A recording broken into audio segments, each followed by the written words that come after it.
मेरे YouTube channel math solution में आपका स्वागत है।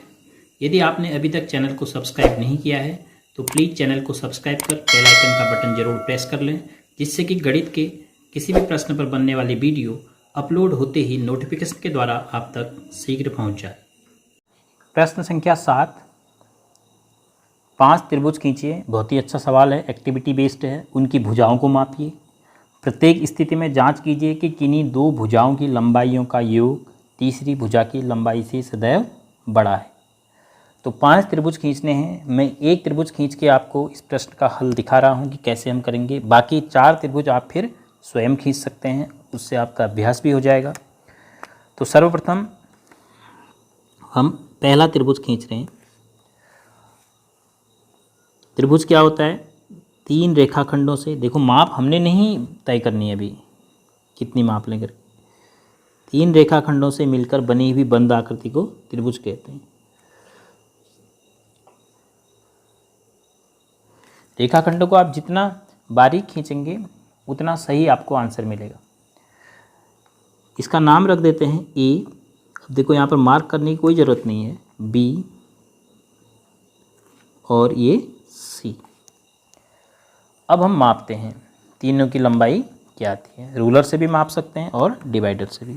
माना रूलर से नापते हैं तो काफ़ी सावधानी रखनी होगी। देखो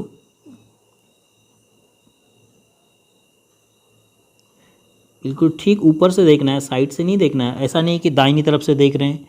तो ये भुजा आ रही है 4.1 सेंटीमीटर। तो यहाँ पर नोट कर लेते हैं, BC बराबर नापा हमने 4.1 सेंटीमीटर।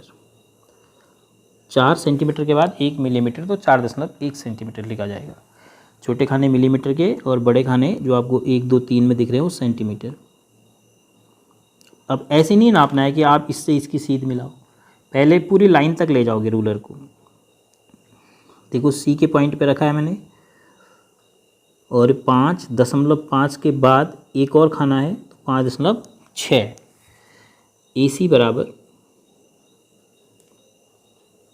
5.6। फिर अब AB, तो A पर रखेंगे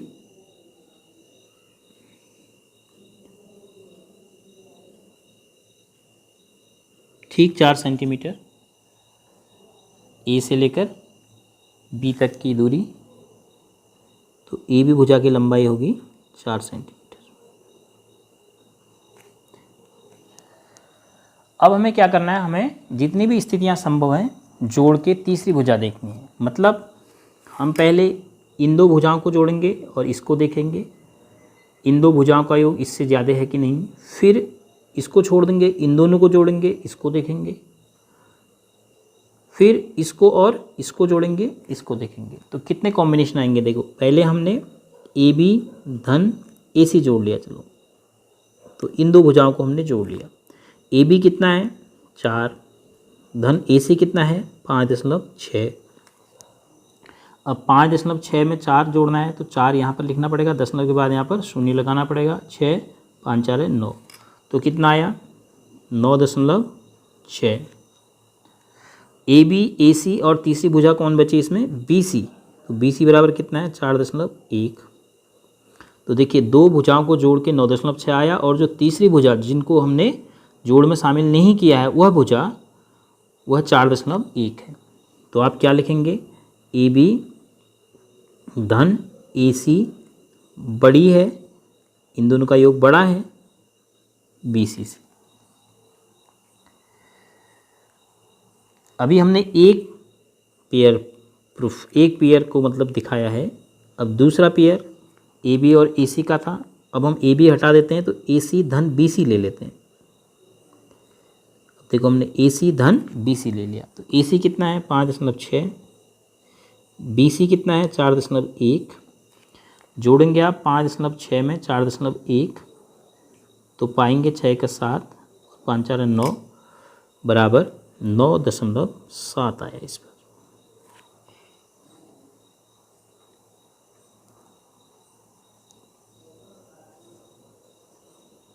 तो 9.7।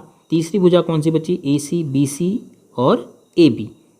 आप चित्र से भी देख सकते हैं, AC और BC को आपने जोड़ रखा है तो तीसरी भुजा AB, और AB की माप कितनी है 4 सेंटीमीटर। दो भुजाओं का योग ये आया और जो भुजा छूट गई थी जिसको हमने योग में शामिल नहीं किया वो 4 है। अब भी हमारे पास क्या है, दो भुजाओं का योग AC धन BC बड़ा है किससे, तीसरी भुजा ABC, क्योंकि AC धन BC 9.7 है जो कि बड़ा है 4 से। अब एक स्थिति और आपके पास है। अब आपने इसमें से देखो, यहाँ आपने BC अलग से किया, यहाँ पर BC अलग से लिया, यहाँ पर AB अलग से लिया। अब किसकी बारी है, AC की। तो योग किसका होगा, AB धन BC का। AB धन AC कर दिया, AB धन BC कर दिया, AC धन BC, 3 पेयर बने, तीनों जोड़ दे रहे हैं। तो AB कितना है, AB आपको दिया है 4, धन BC कितना है 4.1, दोनों को जोड़ेंगे तो 4 में जैसे अभी जोड़ा 4.0 और 4.1 जोड़ेंगे तो 4 4 8.1 हो जाएगा ये। अब 8.1 बताइए, तीसरी भुजा कौन सी बची इसमें, AB BC और AC।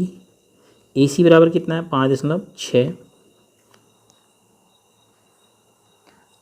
अब फिर से आप देखिए, जिन दो भुजाओं को आपने जोड़ा उनका योग कितना आया था 8.1, और जो भुजा छोड़ दी थी वो कितनी है 5.6। तो अब भी हमारे पास AB धन BC बड़ा है जो भुजा छोड़ी AC से। तो इससे क्या निष्कर्ष निकलता है, इससे ये निष्कर्ष निकल रहा है कि आप कोई भी त्रिभुज ले लें, उसमें किन्हीं दो भुजाओं को जोड़ लें। आप AB को AC के साथ जोड़ लें, तीसरी भुजा से योग ज़्यादा होगा। आप AB को BC से जोड़ लें, तीसरी भुजा AC से योग ज़्यादा होगा। तो किसी भी त्रिभुज की दो भुजाओं का योग, दो भुजाओं की लंबाई लिखा है, दो भुजाओं का योग बात एक ही है, तीसरी भुजा से हमेशा अधिक होगा। अब इसी चीज़ को आप कक्षा 9 में और विस्तार से पढ़ेंगे। तो जो भी आगे की कक्षाएं हैं उसमें आपको पीछे की कक्षाओं की चीज़ों को ही विस्तार रूप में पढ़ाया जाता है। तो इन चीज़ों को आपने ध्यान भी रखना है, इससे कि आपको आगे की कक्षाओं में लाभ मिलेगा। तो बाकी अब 4 चित्र, 5 त्रिभुज खींचने थे, 5 त्रिभुज खींचे लिखा था, तो हमने कितने खींचे अभी 1। तो ये प्रैक्टिस के लिए बाकी 4 मैंने छोड़ दिए हैं, क्योंकि इसी प्रकार आपने करना है। एक त्रिभुज खींचना है, तीनों भुजाओं को मापना है, फिर 3 स्थितियों में आपने पहले 2 भुजाओं को योग किया, तीसरे को देखा, फिर एक और भुजा इसमें से हटा दी, उसको यहाँ ले लिया, उन दोनों का योग किया, फिर उसमें से एक और भुजा हटा दी। तो कॉम्बिनेशन आपने ध्यान देखना है कि माना 3 भुजाएं आपके पास AB BC और CA हैं। एक बार आपने इन दोनों को जोड़ना है, इससे जांच करनी है, फिर इन दोनों को जोड़ना है तो इससे उसकी जांच करनी है कि जोड़ इससे क्या आ रहा है, फिर इन दोनों को जोड़ना है, फिर उसकी जांच BC के साथ करनी है कि BC से ज़्यादा है कि नहीं। तो बाकी 4 त्रिभुज आप खींचेंगे, मुझे आशा है कि आपको समझ आएगा। अगर फिर भी कोई दिक्कत होगी तो आप कमेंट बॉक्स में या फिर पर्सनल व्हाट्सएप नंबर पे अपनी समस्या पूछ सकते हैं, और इन सभी प्रश्नों को आप सफाई के साथ ई लर्निंग मैथ्स की कॉपी में हल करेंगे।